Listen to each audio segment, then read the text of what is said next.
पूछा है, बाबा कहते कन्याओं माताओं को आगे बढ़ाना है,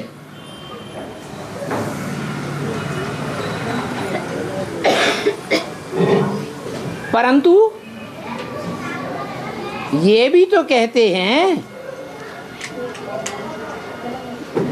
कि रचना वही है जो रचयिता के कंट्रोल में रहे।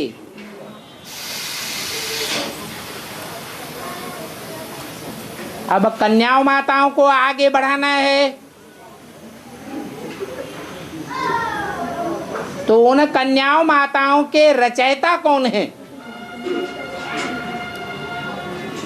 इस बात में गलतफहमी हो गई है, इसलिए ये प्रश्न आया है। बताओ भाई,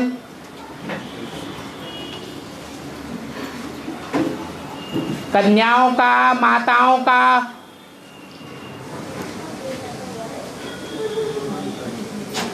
रचयिता कौन है?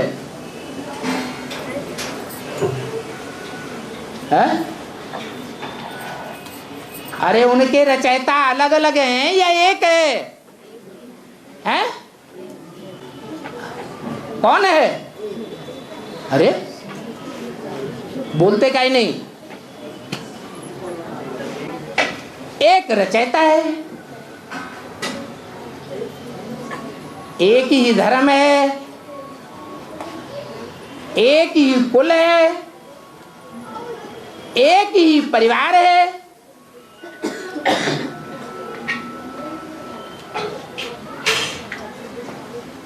तो कन्याओं माताओं रूपी रचना को किसके कंट्रोल में रहना है? एक बाप के कंट्रोल में रहना है। यही इसका समाधान है।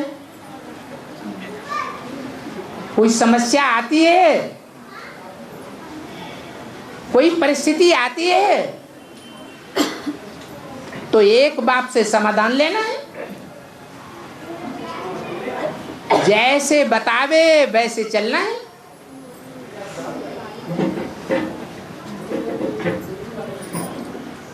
इसमें मुझने की बात नहीं है।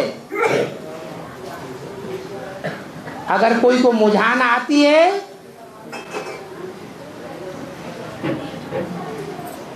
तो सभा में बोल नहीं सकता है तो कम से कम लिख करके दे देवे।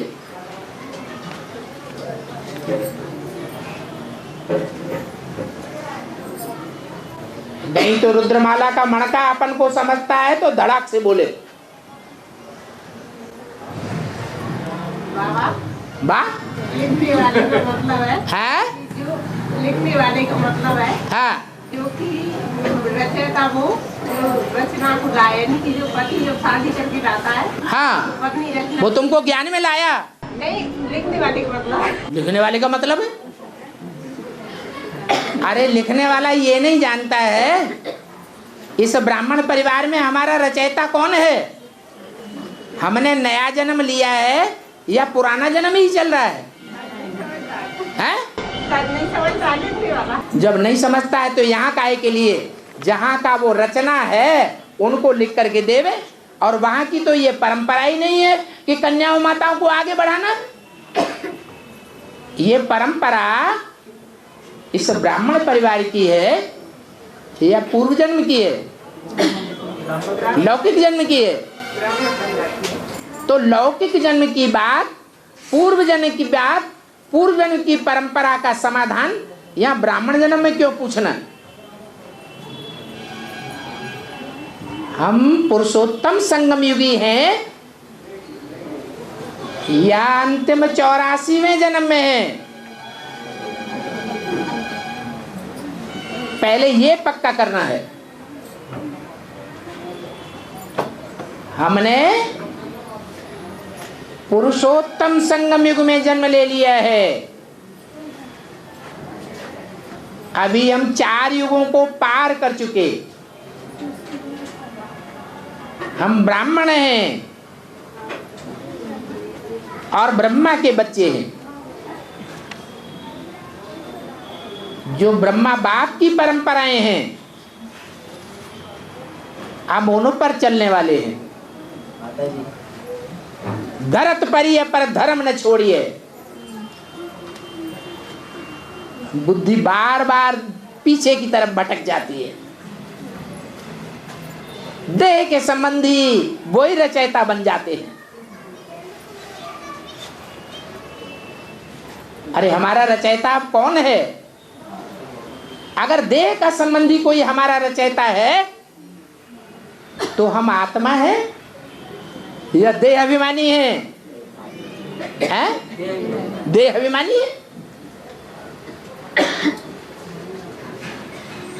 अरे बाबा ने तो कहा आत्मा बन करके आत्मा के बाप को याद करो।